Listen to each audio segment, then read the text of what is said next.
Crime branch Jammu की वित्तीय अपराध विंग ने 3.25 करोड़ रुपए की ठगी करने के आरोप में वाराणसी उत्तर प्रदेश मौजूदा समय में नई बस्ती के राजपुरा में रह रहे दंपति के खिलाफ चार्जशीट पेश की है। क्राइम ब्रांच ने भ्रष्टाचार निरोधक विशेष न्यायालय में इसके खिलाफ चार्जशीट पेश की। जम्मू कश्मीर में आतंकवाद को जिंदा रखने के लिए आतंकी संगठन मारे गए और पकड़े गए प्रत्येक आतंकी और ओवरग्राउंड वर्कर्स के परिवारों को हर महीने 15,000 रुपए की वित्तीय मदद उपलब्ध करा रखी है। ये जिम्मा हिजबुल मुजाहिदीन के पाकिस्तानी विंग के self style chief commander Zafar Hussain but उर्फ खुर्शीद कश्मीरी उर्फ मौलवी ने संभाल रखा है। उसने इसके लिए पूरे कश्मीर में एक अपना मजबूत नेटवर्क तैयार कर रखा है। इसी के तहत SIA ने अनंतनाग और कुलगाम में 5 ठिकानों पर तलाशी ली। इस दौरान लेन देन से जुड़े दस्तावेज, mobile phone, sim card, pen drive समेत कुछ डिजिटल उपकरण और पासपोर्ट जब्त किए गए हैं। कश्मीर में शुष्क सर्दी के साथ लगातार गिर रहे तापमान के बीच श्रीनगर की डल लेक भी जमने लगी है।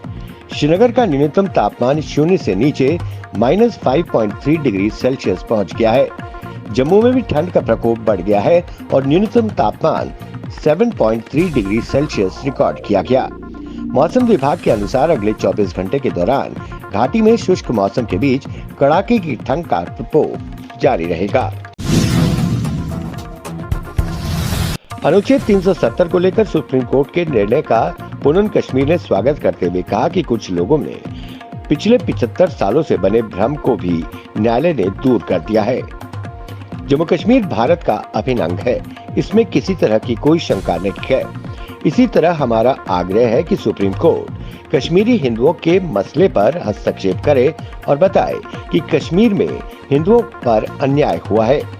कुछ ताकतों ने वहां माहौल खराब कर कश्मीरी हिंदुओं का जाति संहार करने का काम किया। जम्मू कश्मीर में 11 साल बाद आनंद कारज एक्ट लागू होने से सिख समुदाय में खुशी की लहर है। इस पर 2021 में संसद में आनंद विवाह संशोधन विधेयक पारित किया गया था, जिससे सिख पारंपरिक विवाह को कानूनी मान्यता के दायरे में लाया गया। इसे देश के अन्य राज्यों में भी लागू कर दिया गया था, लेकिन आर्टिकल 370 के कारण जम्मू कश्मीर में ये एक्ट लागू नहीं हो सका। आर्टिकल 370 हटने के बाद सिख समुदाय ने मार्च 2021 में पहली बार उपराज्यपाल मनोज सिन्हा के समक्ष मसले को उठाया। उनकी बातों को मानते हुए अब जम्मू कश्मीर में ये एक्ट लागू कर दिया गया है। लोकसभा में आज एक प्रस्ताव पारित किया गया, जिसमें कांग्रेस के 14 सांसदों को सस्पेंड कर दिया गया। कांग्रेस सांसदों के खिलाफ सदन की कार्रवाई बाधित करने के आरोप थे। संसद की सुरक्षा में चूक के मुद्दे पर लोकसभा में जमकर हंगामा हुआ। ऑपोजिशन एमपीज ने खूब नारेबाजी की। नारेबाजी कर ऑपोजिशन एमपीज सदन के वेल में आ गए। 13 दिसंबर को संसद में घुसपैठ करने वाले 2 आरोपियों और उनके सहयोगियों को आज दिल्ली की एक अदालत में पेश किया गया। अदालत ने चारों आरोपियों को 7 दिनों की पुलिस रिमांड पर भेज दिया है। वहीं संसद भवन में लोकसभा की कार्रवाई के दौरान सुरक्षा में सेंध लगाने के मामले के बाद वहां की सुरक्षा व्यवस्था चौक चौबंद कर दी गई है। अब सुरक्षा पर तमाम सवाल भी उठने लगे हैं।